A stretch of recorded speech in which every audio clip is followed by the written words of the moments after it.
Alamin natin ang sitwasyon sa Arayat, Pampanga kung saan nakatakdang mag-inspeksyon si DPWH Secretary Vince Dizon sa gumuhong flood control dike. Siniguro naman ng pamahalaan ang seguridad ng ilang apektadong residente. Si Bernard Ferrer sa detalye. Bernard? Yes, Naomi, katatapos lamang ng isinagawang inspeksyon ni DPWH Secretary Vince Dizon sa gubuhong flood control dike sa barangay Kandating, Arayat, Pampanga. Alinsunod na rin ito sa direktiba ni Pangulong Ferdinand R. Marcos Jr. na pabilisin ang malawakang investigasyon at pagbuo ng isang permanenteng engineering solusyon. Una na lang nagsagawa ng technical assessment ang DPWH sa gumuhong flood control dike.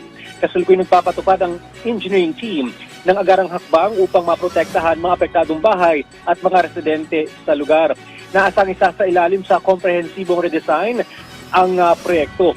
Tinutukoy na rin ng DPWH ang lahat ng posibleng managot sa insidente, kabilang na ang kontraktor, mga kawani ng DPWH at iba pang sangkot na individual. Ang resulta ng investigasyon ay isusumite sa Office of the Ombudsman at Department of Justice.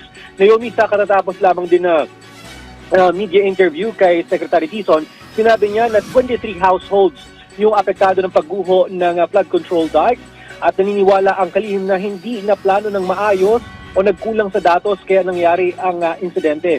Posible namang magdeklara ng danger zone at forced evacuation. Nagkakaroon na rin ng geotechnical study upang matukoy ang pinangyarihan o naging sanhi ng insidente. Sumulat na rin sa DPWH ang contractor ng proyekto para ayusin at walang gagastusin dito ang pamahalaan, ngunit nais malaman ni Secretary Dizon kung anong klaseng pag-aayos ang gagawin ng contractor. At nirelieve na rin sa pwesto ng kalihim ang tatlong opisyal naman ng DPWH Pampanga District 2 dahil sa umunay tangkang pangingikil at paghingi ng hanggang 8% kickback sa mga proyekto ng kagawaran. Naomi? Maraming salamat, Bernard Ferrer.